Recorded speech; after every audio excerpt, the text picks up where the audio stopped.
Just recently, I've had a couple of messages from people asking for some general tips on self-teaching piano. Okay, now I want to talk about some tips that apply to all of you, whether you're going through quite a formal route and learning principally from written music, or whether you can already read written music and you're learning about chords and improvisation and that kind of thing. So what I've done is kind of distilled a list of 8 tips. Most of them I've talked about before, but they're the 8 key tips that I think you need if you're teaching yourself how to play the piano in whatever style. Okay, let's go. Tip number 1 is about practice. Get your practice right. That's not the same as saying practice really hard, because in actual fact you can practice really hard. You can spend hours and hours playing your scales and working on your pieces, but it might not be very good practice. Yeah, it might make you feel good about yourself. You might think, yeah, I've done 3 hours practice today, but if it's bad practice, it's not giving you any benefit at all. Rather than 3 hours of just mindlessly blasting through things, it's better to have just 20 minutes or half an hour of practicing well. So practice smart and not hard. How do you do that? You focus in on the stuff that is causing you difficulty. Yeah, I always say attack the problem. If you've got a 64 bar piece of music and 62 bars of it you can play absolutely fine, and 2 bars are giving you a problem, don't just play the whole thing over and over and over again. Focus in on those 2 bars and devote your practice time to those. Yeah, so then you can drop them back in and you'll have a whole piece that works well. Okay, so don't practice just hard, practice smart. Tip number 2 is to listen to yourself. I go on and on about this in different tutorials, but it's really, really important. The key thing about the piano is that it makes the sound for us. Instruments like the violin and the trombone, you're making the sound yourself, so you have to focus on the quality of sound that you're making. But with the piano, it kind of looks after that for us. So because of that, it's really easy for us to get kind of very obsessed with just pressing the right notes, okay, and kind of completely lose focus on the kind of musicality of it, which is the whole point. Yeah, so don't get blindly focused on pressing the right notes at the right time. Listen to yourself and make a habit of listening to yourself. Tip number 3 is to go outside the stuff that you're learning as part of your piano lessons or your Teach Yourself course or whatever, okay? It's really easy, especially if you're having formal piano lessons, to just work really, really hard on the stuff that your teacher is teaching you. So you get really good at Mozart's Piano Sonata in C or whatever, but you don't practice anything else. Yeah, so you do sometimes meet people who have got grade 8 piano, but all they can play are their exam pieces up from starting from grade 1. Okay. Go beyond and go outside, and not only will it be more fun, picking up songbooks and having a go at different things, but it will improve you as a pianist and as a general musician. Okay, if you can read a little bit of music, just go to a music store, pick up a fake book, as we call them, a book of a songbook with melody and chords, or some books of popular songs, and just pick your way through them. Look at the music if you can read music, look at the chords, look at how the progressions are put together, look at how the music works, and it will vastly improve your piano playing compared to the situation if you just play the stuff that you're kind of told to play. Tip number 4, watch. Watch other people playing the piano. Now, listening is cool, and I would recommend that you listen to a very wide variety of music. Nothing should be off limits, but when it comes to learning the instrument, watching is better. That's because you can associate a particular sound with a particular action on the keyboard. This is how I learned all about improvisation. When I was a kid in my jazz band at school, I was having to play the xylophone because there was already a piano player. But when I could, I stood behind that piano player, Mr. Rick Seymour, great pianist to this day, and watched what he did. And that's how I learned to do stuff like that, not just by listening, because it would be kind of hard to figure that out purely by ear, but by watching the kind of the riffs and licks that he used. And then I went home, obviously, and I tried to do them for myself.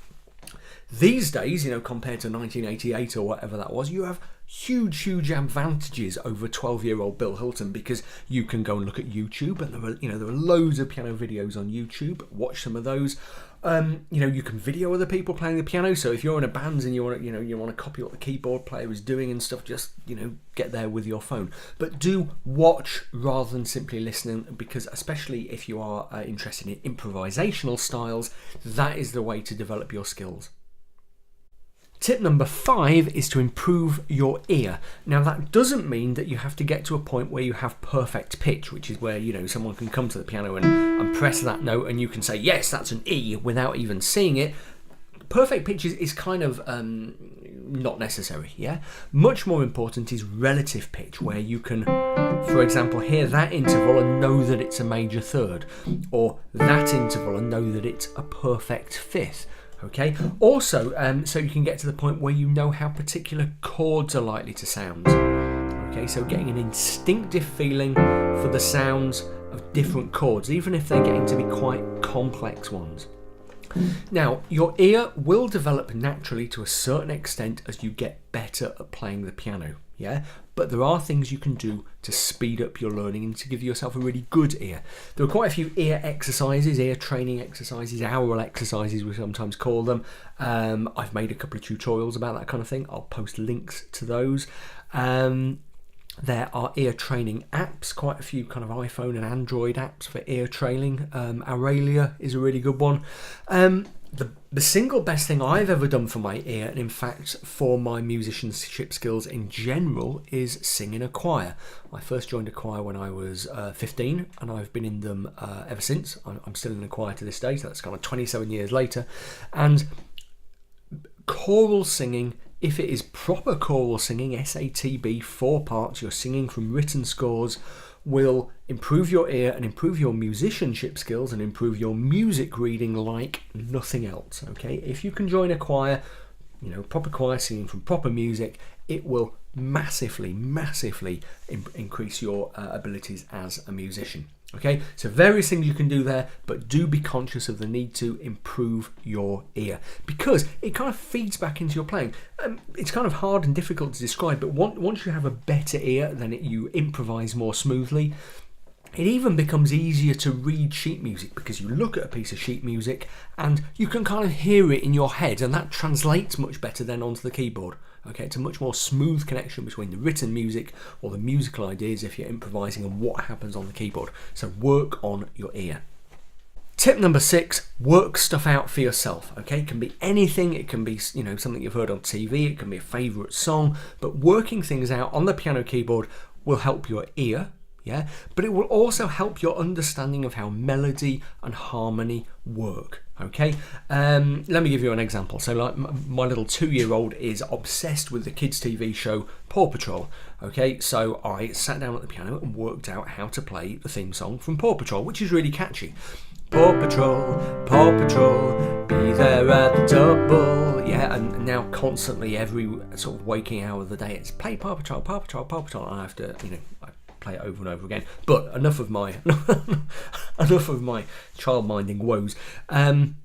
Sitting down and learning how to play stuff, as I say, will just really develop your knowledge.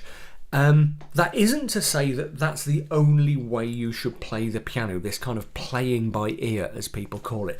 Very, very, very few people can competently play the piano purely by ear. Sometimes people will say they can, but usually they have a very clear sense of the theoretical underpinnings of what's going on. Okay? However, working stuff out by ear and by using what you've learned from my tutorials and elsewhere about harmony and melody is incredibly good for you. So next time you hear a really catchy tune on the TV, go to the piano and work it out. Tip number 7 is kind of development of tip number 6, and it's to write your own music, become a composer. You don't have to be massively capable. In fact, even if you just know a couple of chords, you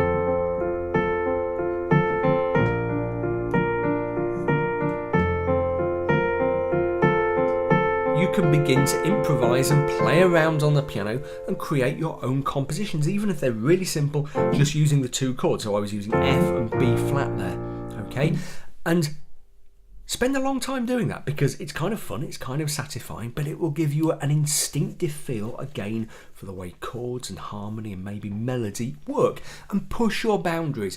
Think of a good melody in the shower and go to the piano, get dressed first, go to the piano and, assuming you have other people in the house, and go to the piano and work out how it goes, yeah?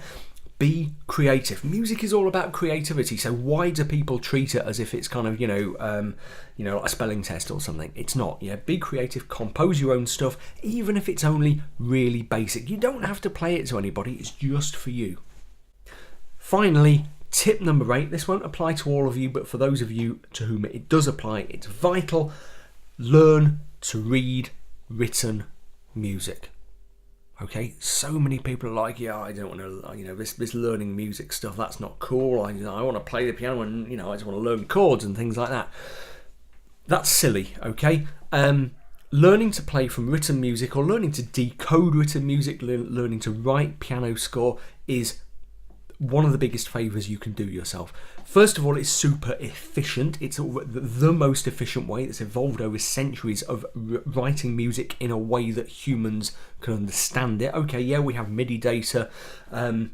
You can write MIDI data into your digital audio workstation really easily, but don't tell me that you can read MIDI data with your eyes, because you might be able to pick it out, but it's really difficult. So learn some written music. Also, again, if you're learning to improvise, it will feed into that as well, because you'll be able to play other written music which will develop your overall piano skills and yada yada yada. Take it from me, it's really worth doing. Okay, so get a course book, check out my ongoing tutorial series on Piano for Absolute Beginners, because that covers everything you need to know about reading piano music, or will cover it when it's finished.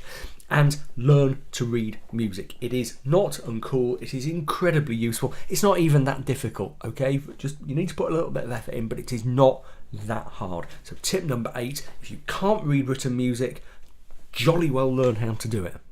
Okay, so that's it. Hopefully those 8 tips were really useful to you, and hopefully you'll be able to take those and improve your methodology for learning the piano, because so many people now are teaching themselves how to play the piano. When I first started the YouTube channel back in 2009, I thought I would mostly be teaching things like improvisation to people who had already had piano lessons and just wanted to branch out. But actually most of you were teaching yourself, which is cool. That's great, okay?